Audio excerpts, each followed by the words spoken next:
Hello everyone, welcome back. Macro economics में हमारा topic चल रहा है national income aggregates.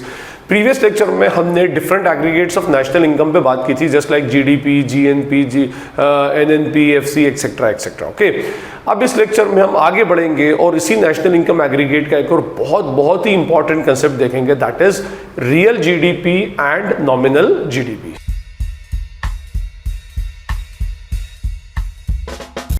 Real GDP और नॉमिनल जीडीपी के कंसेप्ट पे डिस्कस करने से पहले थोड़ा सा मैं एक बार नटशेल में आपको जीडीपी का कंसेप्ट बता दूं, जिससे मेरा इसका बैकग्राउंड प्रिपेयर करने में इजी हो जाए। जीडीपी की हमारी डेफिनेशन है मार्केट वैल्यू और market price of all final goods and services, final goods and services produced with in economic territory of the country, economic territory during a particular period of time, during a particular period of time including depreciation। अच्छा, last lecture के अंदर जब हम aggregates of GDP पढ़ रहे थे तो उस टाइम मैंने आपको बताया था कि इसके अंदर इंपॉर्टेंट एलिमेंट कौन से हैं, कि एक तो मार्केट प्राइस है जो यहाँ पर एमपी को रिप्रेजेंट करता है, फाइनल गुड्स एंड सर्विसेज है जो पी को रिप्रेजेंट करता है, विद इन इकोनॉमिक टेरिटरी है तो ये डी को रिप्रेजेंट करता है, इंक्लूडिंग डेप्रिसिएशन है तो ये जी को रिप्रेजेंट करता है। तो जीडीपी एमपी इस तरह बनता है। बट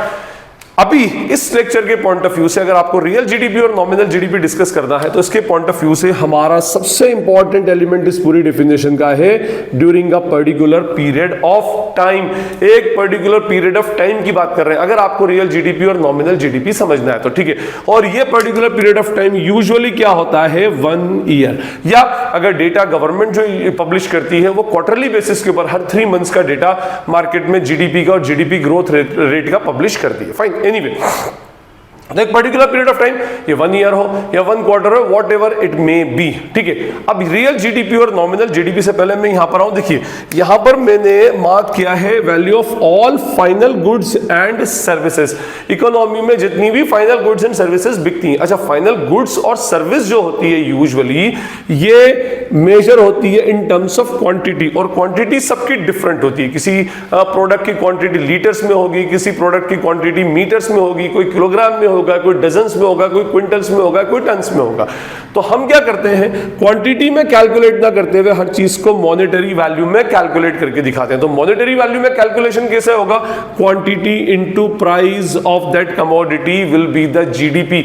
आपकी पूरी इकोनॉमिक टेरिटरी में जितनी गुड्स प्रोड्यूस हुई उसकी क्वांटिटी को जितने उसकी मार्केट प्राइस है उससे मल्टीप्लाई करें तो the resultant value will be the GDP, gross domestic product. इसका मीनिंग ये होगा कि formula for GDP will be gross domestic product. हम कैसे निकालेंगे, quantity produce in an economy during a particular period of time into price of that specific commodity, वो कोई एक खास कमोडिटी। अब देखिए मैक्रो इकोनॉमिकल मॉडल में हम पूरी इकोनॉमी को एज अ होल लेते हैं, ठीक है। इकोनॉमी में तो n नंबर ऑफ आइटम्स बन रही है, लाखों करोड़ों गुड्स जो है वो मैन्युफैक्चर हो रही हैं during a specific period of time. तो हम क्या, मैं अभी फिलहाल आपको एक्सप्लेनेशन के पॉइंट ऑफ व्यू से अभी हम ये मान लें कि लेट सपोज एक इकोनॉमी में एक ही गुड प्रोड्यूस होती है, सिर्फ एक गुड, ठीक है। और मान लें 2023 में 2023 में उसकी 1000 यूनिट्स प्रोड्यूस हुई और प्राइस थी हमारी 10 रुपया, तो हमारी जीडीपी आ गई 2023 की कितनी जीडीपी हो जाएगी हमारी, 10,000 rupees. This is our GDP. हम बोल सकते हैं कि भाई GDP for the year 2023 is rupees 10,000। ये हमारी जीडीपी आ गई। बस सिंपल सा फंडा, इससे हम जीडीपी को कैलकुलेट करते हैं। अब देखिए यहां पर हमारा एक नॉमिनल जीडीपी है और एक हमारा रियल जीडीपी है, ठीक है।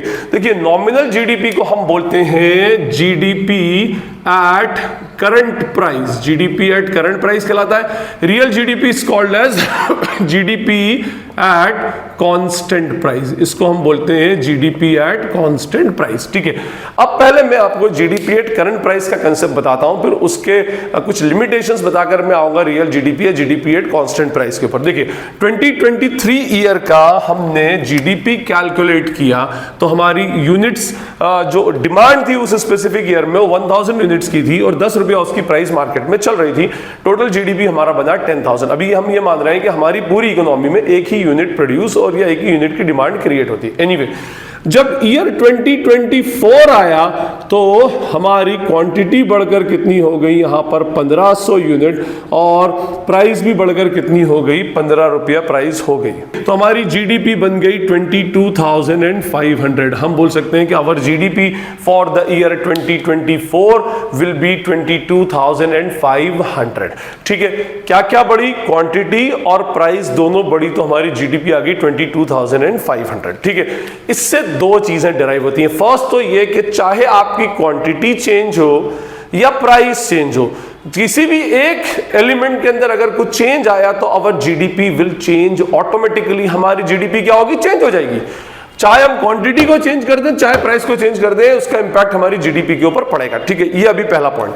दूसरा ये कि यहां पर नॉमिनल जीडीपी का मीनिंग होता है, या GDP at current price. Current price का मतलब होता है जिस ईयर का जीडीपी उसी सेम ईयर की क्वांटिटी और उसी सेम ईयर की prices prevailed in the market, जो मार्केट में प्राइसेस चल रही थी उसका मल्टीप्लिकेशन करो तो आपके पास आ जाएगा जीडीपी एट करंट प्राइस।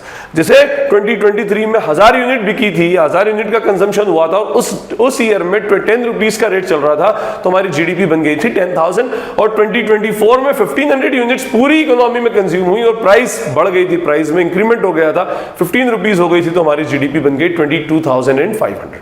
तो जिस ईयर का जीडीपी सेम ईयर की क्वांटिटी, सेम ईयर की प्राइस, तो वो क्या कहलाता है, हमारा जीडीपी एट करंट प्राइस, और we can say nominal GDP. अच्छा, एक बात और, जिस ईयर का जीडीपी हम कैलकुलेट करते हैं वो ईयर कहलाता है हमारा ईयर ऑफ एस्टिमेशन। तो हम क्या बोलते हैं उसको, ईयर ऑफ एस्टिमेशन। जैसे मैंने यहाँ 2023 का कैलकुलेट किया था, तो 2023 was the year of estimation. यहाँ 2024 का कैलकुलेट किया तो now 2024 will become the year of estimation. तो इसमें क्या होता है नॉमिनल जीडीपी में कि quantity and price both will be of year of estimation. ये ईयर ऑफ एस्टिमेशन का ही होगा। ठीक है, लेकिन यहां पर एक बहुत बड़ी प्रॉब्लम क्रिएट होती है। देखिए, मैंने अभी आपसे क्या कहा कि जीडीपी तो जस्ट एक फॉर्मूला है, और वो जीडीपी के फॉर्मूले में दो इंपॉर्टेंट एलिमेंट हैं, quantity, first important element is quantity, second important element is price. इन दोनों में से अगर किसी में भी कुछ चेंज आया तो आपकी जीडीपी चेंज हो जाएगी। जैसे मैं आपको फॉर एग्जांपल एक्सप्लेन करता हूं कि मान ले ईयर 2024 में दो सिनेरियो चलते हैं, हाँ, 2 scenarios. First scenario is what, year 2024 में मान लें हम एक एक करके दोनों को चेंज करते हैं। एक बार हम क्वांटिटी को चेंज करेंगे, प्राइस कांस्टेंट रखेंगे, एक बार प्राइस को चेंज करेंगे, क्वांटिटी सेम रखेंगे। ओके, हमारी क्वांटिटी सेम रही 1000 यूनिट 2024 में, 2023 से कंपेयर कर रहा हूं, तो मान लीजिए कि हमारी क्वांटिटी में कोई चेंज नहीं आया। इकोनॉमी में 2023 में जितनी क्वांटिटी कंज्यूम हुई थी, सेम क्वांटिटी कंज्यूम हुई किसमें, 2024 में। लेकिन प्राइस बढ़ करके 10 से 15 हो गई, तो हमारी जीडीपी कितनी हो जाएगी, 15,000 will be the GDP for 2024। ठीक है, तो एक बार मैंने प्राइस को चेंज किया, क्वांटिटी को कांस्टेंट रखा। अब मैं एक बार क्वांटिटी को चेंज करता हूं प्राइस को कांस्टेंट करके। ठीक है, तो यहां पर मैं ईयर 2024 लूंगा। अब मेरी क्वांटिटी बढ़कर कितनी हो गई, 1500, लेकिन प्राइस 10 रुपया ही रही, तो भी मेरी जीडीपी कितनी आई, GDP of 2024 will be what, 15,000। अगर हम 10,000 से इसको कंपेयर करें तो दोनों केसेस में हमारी जीडीपी इज व्हाट, इंक्रीजिंग। हमारी जीडीपी बढ़ रही है, 10,000 से बढ़कर 15,000 एक्चुअली हमारी जीडीपी हो गई। क्योंकि मैंने आपसे कहा था, चाहे आप क्वांटिटी चेंज करें, चाहे आप प्राइस चेंज करें, कोई भी एक एलिमेंट एक फॉर्मूले में चेंज करेंगे तो आपके रिजल्टेंट वैल्यू के ऊपर इंपैक्ट पड़ेगा। और यहां तो दोनों चेंज हो रही थी, क्वांटिटी भी डिमांड भी बढ़ रही थी, एग्रीगेट डिमांड इकोनॉमी में, और उसके जनरल प्राइस लेवल में भी इंक्रीमेंट हो रहा था। बट अगर हम यहां पर देखें तो एक बार हमने एग्रीगेट डिमांड को सेम रखा, जनरल प्राइस लेवल को बढ़ाया, और एक बार एग्रीगेट डिमांड बढ़ाई और जनरल प्राइस लेवल को सेम रखा, लेकिन एक बढ़ने की वजह से आपकी जीडीपी में इंपैक्ट आ गया। लेकिन यहां पर एक बात ध्यान रखिएगा कि ये जो मैंने रेड मार्कर से बनाया है, एक्चुअली ये जानबूझकर मैंने रेड मार्कर से लिखा है, it is not a good sign for the economy. ये इकोनॉमी के लिए एक अच्छी साइन नहीं है। इकोनॉमी ग्रो करती है from the demand side, not from the general price level side. Okay, आपकी डिमांड साइड से इकोनॉमी ग्रो करती है। यहां पर डिमांड में तो कोई चेंज है ही नहीं, 1000 यूनिट पहले भी थी, 1000 यूनिट अब भी है। लेकिन फिर जीडीपी बढ़ी हुई क्यों दिखा रही है? क्योंकि आपके जनरल प्राइस लेवल के अंदर चेंज आ गया। 15 रुपया आपकी प्राइसेस, जो प्रोडक्ट 2023 में 10 रुपए का बिक रहा था, वही सेम प्रोडक्ट अब 2024 में 15 रुपीस का सेल हो रहा है। Means there is an increment in general price level, और increment in general price level जो कहलाता है, increase in general price level is called as what? Inflation.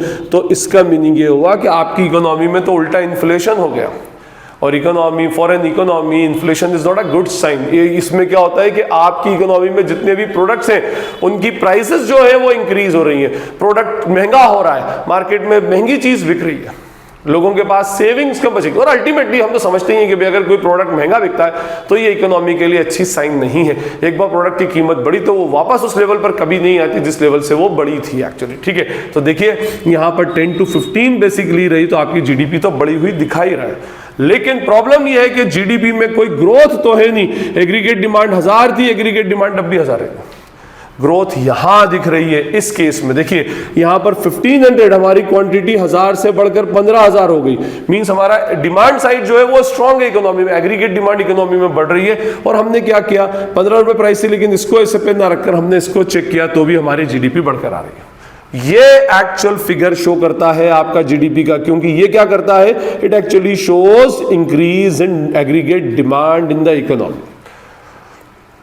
तो कहने का मतलब ये कि हमारे लिए रियल पिक्चर इससे शो होती है। यहां से हमें करेक्ट, अच्छा जैसे मान लीजिए कि मैं अगर एक आपको और एक फिगर देता हूं कि मान लें ईयर 2024 में आपकी क्वांटिटी 1500 की बजाय में इस पर अपना जो करंट प्राइस पर लेता हूं मैं, तो ईयर 2024 में मान लें हमारी एग्रीगेट डिमांड 900 हो गई और प्राइस बढ़कर 15 हो गई, तो हमारी जो जीडीपी है वो बढ़कर 13,500 हो जाएगी।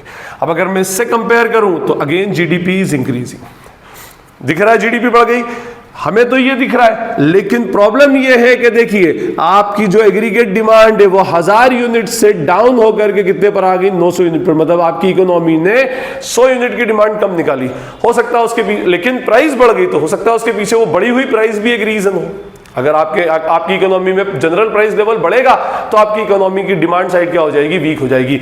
लेकिन डिमांड साइड वीक होने की वजह से के बावजूद भी आपकी जो जीडीपी है वो बढ़कर आ रही है। मींस यहां पर अगर हम जीडीपी को करंट प्राइस लेवल के ऊपर लेते हैं तो वो जीडीपी पर एक मिसलीडिंग सी इंफॉर्मेशन देता है, मींस करेक्ट इंफॉर्मेशन नहीं देता।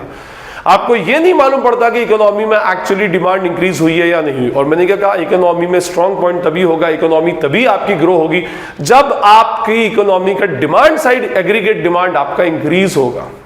प्राइस इंक्रीज होने से कोई फर्क नहीं पड़ता। तो ये बोला गया कि अगर हमें एक्चुअल मेजरमेंट ऑफ जीडीपी लेना है तो एक काम करें, हम क्या करें, जो ईयर ऑफ एस्टिमेशन है, ईयर ऑफ एस्टिमेशन जो मैंने अभी बताया जिसका हम कैलकुलेट करते हैं, तो हम क्या करें इस केस में ईयर ऑफ एस्टिमेशन की सिर्फ क्या लें, क्वांटिटी लें, ठीक है।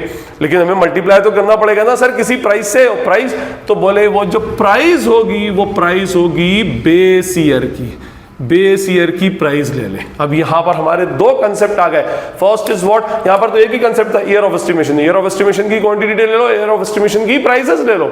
यहां पर बोला गया नहीं, यहां पर दो डिफरेंट ईयर्स लो। एक जिसका आप कैलकुलेट कर रहे हैं that is called as year of estimation, उसकी सिर्फ क्या लेंगे आप, क्वांटिटी। और एक जिसकी बेसिस पर आप कैलकुलेट कर रहे हो, अब base year should be considered. एक बेस ईयर ले लो और उसकी प्राइस ले लो, और हर साल उसी की प्राइस पर आप क्या करते जाना, कैलकुलेट करते जाना। जिसे मैं आपको कहूं कि पहले हमारे यहाँ बेस ईयर जो था वो 2004 था, फिर उसके बाद अभी थोड़े साल पहले उसको चेंज करके 2011-12 कर दिया गया, 2011 कर दिया गया एक्चुअली। इसका मीनिंग ये होगा कि 2012 में जो जीडीपी कैलकुलेट होगी उसमें क्वांटिटी जो होगी वो तो 2012 की होगी, लेकिन प्राइस 2011 की होगी। 2013 में क्वांटिटी 2013 की होगी, प्राइस 2011 की होगी। इवन 2022 में क्वांटिटी तो 2012 की होगी, लेकिन प्राइस 2011 की होगी। अब जब हमने एक स्टैंडर्ड को फिक्स कर दिया तो इसका मीनिंग ये होगा कि अब जो भी जीडीपी के अंदर इंक्रीमेंट होगा वो due to increase in aggregate demand होगा। अदरवाइज बहुत सारी ऐसी चीजें हैं जिनकी प्राइस 2011-12 में क्या थी और कहां से कहां पहुंच गई। तो अगर हम उसको कांस्टेंट करंट प्राइस पे लेने लगे तो जीडीपी बहुत बढ़कर आएगी। तो ये बोला गया कि अगर जीडीपी का रियल मेजरमेंट करना है तो आपको प्राइस एक कांस्टेंट करना पड़ेगी। कोई भी एक ईयर को बेस ईयर ले लें और उस बेस ईयर की प्राइस को करंट ईयर जो ईयर ऑफ एस्टिमेशन है उसकी क्वांटिटी से मल्टीप्लाई करते हैं, तो वो जो जीडीपी आएगी that will be our GDP at constant price. ये जो वर्ड यूज कर रहा है GDP at constant price, and that will be our real GDP, वो हमारी रियल जीडीपी कहलाएगी। तो जीडीपी के दो मेजरमेंट हो गए, एक जीडीपी होती है GDP at current price, means जिस ईयर ऑफ एस्टिमेशन की ही क्वांटिटी, ईयर ऑफ एस्टिमेशन का ही प्राइस लेना है, और एक होता है जीडीपी एट कांस्टेंट प्राइस जिसमें प्राइस तो बेस ईयर की ली जाती है, कोई भी एक बेस ईयर मान लिया जाएगा और ईयर ऑफ एस्टिमेशन की क्वांटिटी ली जाएगी। अब सेकंड क्वेश्चन ये उठता है कि सर बेस ईयर किसको माने, कभी भी मान लें क्या, हमेशा चेंज होता है? नहीं, actually base year usually government ये देखती है कि कौन सा ऐसा ईयर था जिसमें जनरल प्राइस लेवल के अंदर बहुत मेजर फ्लक्चुएशन नहीं हुए, means general price level through out the year एक कांस्टेंट रेट पर ही थी, बहुत ज्यादा मेजर फ्लक्चुएशन नहीं हुई। देखिए थोड़े बहुत फ्लक्चुएशन तो हर उसके अंदर होंगे, लेकिन कोई ऐसा साल जिसके अंदर कोई नेचुरल कैलेमिटी ना हो, कोई ऐसा डिस्टर्बेंस ना हो, कोई इकोनॉमिकल डिस्टर्बेंस ना हो, ऐसा कोई ईयर लें जिसमें जनरल प्राइस लेवल के अंदर कोई बहुत ज्यादा चेंजेस नहीं हो, तो हम उसको बेस ईयर ले लेते हैं। तो हमारी गवर्नमेंट पहले 2004 का बेस ईयर लेती थी और उसके बाद अभी जब नई गवर्नमेंट आई उसके बाद में उसने 2011 उस बेस ईयर को अल्टीमेटली चेंज कर दिया। तो ये हमारा कंसेप्ट था जीडीपी एट करंट प्राइस और जीडीपी एट कांस्टेंट प्राइस का, जिसको हम रियल जीडीपी और नॉमिनल जीडीपी भी बोलते हैं। आई होप आपको ये कंसेप्ट क्लियर होगा, और मैंने आपको क्या बताया, actual measurement of GDP is what real GDP. अगर ये कंसेप्ट क्लियर है तो वेल एंड गुड, और अगर नहीं कोई क्वेरी या डाउट है तो आप मुझसे कमेंट सेक्शन में नीचे पूछ सकते हैं। और अगर ये वीडियो आपको यूजफुल लगता है तो अपने फ्रेंड्स के साथ में शेयर करें, वीडियो को लाइक करें और चैनल को सब्सक्राइब करें। This is Najeeb Hashmi signing off from Najeeb Hashmi's academy. Thank you.